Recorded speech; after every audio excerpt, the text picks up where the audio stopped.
degrees, Celsius was originally the boiling point for water. Well, this is history and facts for freaks. We're gonna get right into why that was in previous times. And before we get into it, don't forget to like, subscribe, share, and comment. Give us some comment. Give us some feedback on how this episode sounds to you. If you have any other facts or history that you want us to share, feel free to do that in the comment section. Let's get right into it. What happens at 0 degrees Celsius? If you said water freezes, you were right today, but back, back like in 1741, 0 degrees actually meant water was boiling. Yeah, the entire Celsius scale was backwards. Let's find out why.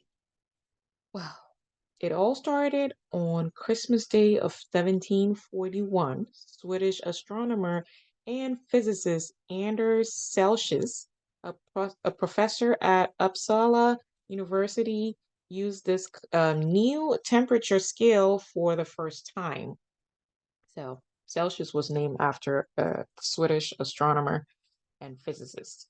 But here's the twist: 0 degrees Celsius was water's boiling point, and 100 degrees Celsius was water's freezing point.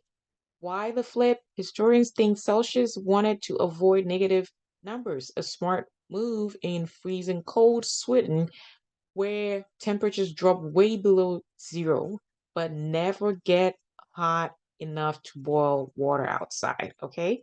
Celsius called it the centigrade scale, meaning 100 steps.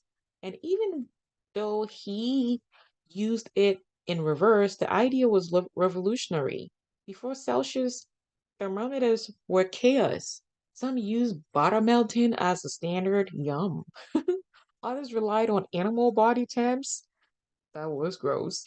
Nothing was, consistent or accurate. So Celsius scale offered a clear, reproducible way to measure temperature using just two natural points: boiling, freezing, water. So Anders Celsius passed away in 1744, but just a year later, another famous, Swedish or Swede, wait, Swede? Oh yes, Swede.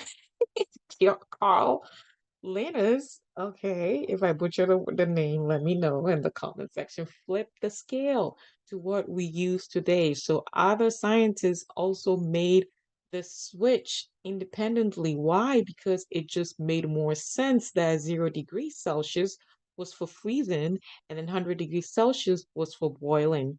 Simple, logical, less confusing for, everybody. So the scale stayed known as centigrade until 1948, when it was officially renamed Celsius to match other temperature scales named after the scientists like Fahrenheit and then Kelvin. So here's the irony: Anders Celsius never used the exact version of the scale that now bears his name, but without him, the world might still be measuring temperature with a random standards like melted cheese or feel, using animals. So he contributed very huge to, measuring temperature. Celsius gave science clarity, and today weather maps, scientists and students across the globe use the scale, except in the US, of course, still holding out with Fahrenheit. So next time you see Celsius reading, remember the original 0 Celsius was boiling point, and then the 100 degrees was actually freezing point. So one brilliant Swede helped us sort this out by switching it and making 0 more of the freezing point and making the 100 more of the boiling point. What other backwards facts do you want us to flip for you next? Drop your ideas in the comment section. Don't forget to like, subscribe, ring that bell notification for more facts filled fun. This is History and Facts with Freaks, where science can be upside down, and we love it that way because it makes more sense to us.